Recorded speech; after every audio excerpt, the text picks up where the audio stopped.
नमस्कार दोस्तों, आपका स्वागत है हमारे चैनल कहानियों के दौर में।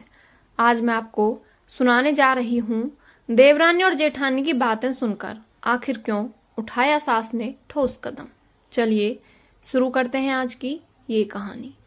बबीता एक ऐसे संयुक्त परिवार की आदर्श बहू थी जिसमें महज 8 लोग एक साथ रहते थे।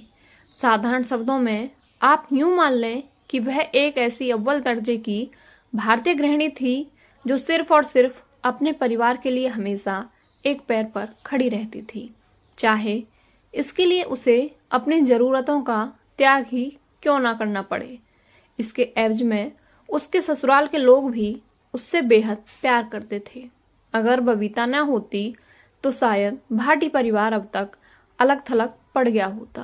पर संयुक्त परिवार में सभी लोगों के लिए बस खास बनना भी इतना सरल नहीं है जितना कि सुनने में लगता है। अगली सुबह जग जाना, घर के सारे काम काज करने के बाद एक एक सदस्य के लिए पसंदीदा खाना तैयार करना बबीता की एक दिनचर्या बन गई थी।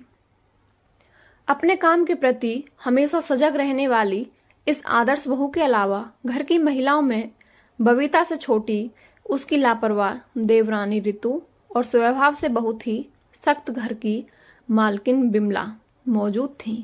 घर में उनकी चलती को मान लेने में ही भलाई है। यही कारण है कि वह इतनी कम उम्र में सिर्फ एकमात्र बेटी की माँ है। रितु डॉक्टर में ग्रेजुएशन की पढ़ाई कर रही थी। इस वजह से पढ़ाई के लिए देर रात तक जगना पड़ता था। वह पढ़ लिख कर अपने जीवन में एक डॉक्टर के रूप में मुकाम हासिल करना चाहती थी। एक सपोर्टिव भाभी होने के नाते बबीता घर के काम में रितु जो कुछ भी कर सकती थी उसे वह सहर्ष स्वीकार कर लेती थी। एक समय की बात है, यही कोई बसंत के दौरान सुबह सुबह का वक्त था। विमला ने पूजा पाठ करने के बाद बबीता को आवाज दी और बोली, बबीता चलो हम लोग नाश्ता कर लेते हैं। यह ठंड लग रही है, हम लोग यहाँ सुबह रितु के आने की प्रतीक्षा नहीं कर सकते। इसके बाद बबीता किचन में गई और प्लेट में खाना निकालने लगी। तभी एकाएक उसके दिमाग में शादी के शुरुआती दिनों के दौरान होने वाले कष्टों की यादें ताजा हो गईं। बबीता उस सुबह को याद कर सहर उठी जब उसने जगने में थोड़ी देर हो जाती थी। उन दिनों उसकी सास चुपचाप ही सही बहुत ही बुरा बर्ताव करती थी। वह उसके साथ लंच भी नहीं कर पाती थी। अपने ख्यालों में गुम बबीता कई साल बीत जाने के बाद फिर से उन पुरानी यादों को ताजा कर रही थी। वह नहीं चाहती थी कि कोई और भी उसकी तरह ऐसी कष्टदायक परिस्थितियों से गुजरे। होश में आने के बाद बबीता ने तत्काल रितु को मैसेज टाइप किया, गुड मॉर्निंग। मैसेज का नोटिफिकेशन बजते ही रितु अपने बिस्तर से उठ गई। वह 10 मिनट के भीतर तैयार होकर डाइनिंग टेबल पर खाने के लिए पहुंच गई। टेबल पर बैठी बिमला को देखकर वह अंदर से काफी सहमी हुई थी।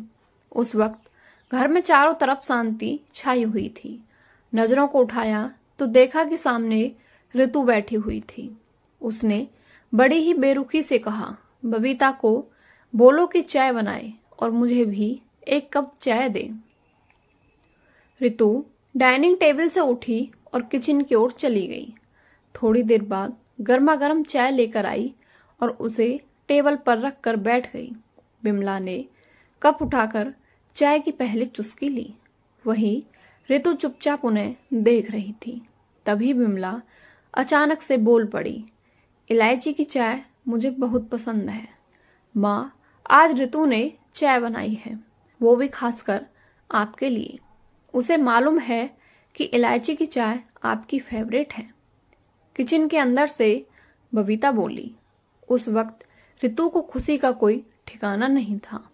वह अपनी भावनाओं को एक पल भी रोके बिना किचन में गई और बबीता को जोर से गले लगा लिया।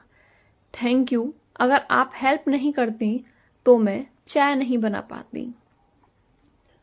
उस वक्त अगर आपने मैसेज नहीं किया होता तो शायद मैं अब तक सो रही होती।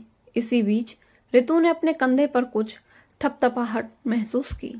पीछे मुड़कर देखा तो घर की मालकिन बिमला खड़ी थी।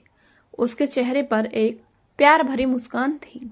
रितु ने आज तक उनके चेहरे पर इस तरह का भाव नहीं देखा था। Thank you Ritu. बड़े ही सख्त स्वभाव की बिमला का मन आखिरकार पिघल गया था। यह देखकर बबीता का मन खुशी से खिल उठा।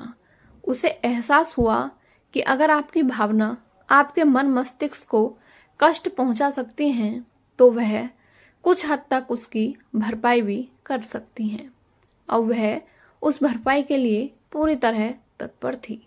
आपकी इस कहानी के बारे में क्या राय है, हमें कमेंट बॉक्स में अवश्य बताएं और हमारे चैनल कहानियों के दौर को लाइक और सब्सक्राइब करके बेल आइकन अवश्य प्रेस करें। धन्यवाद।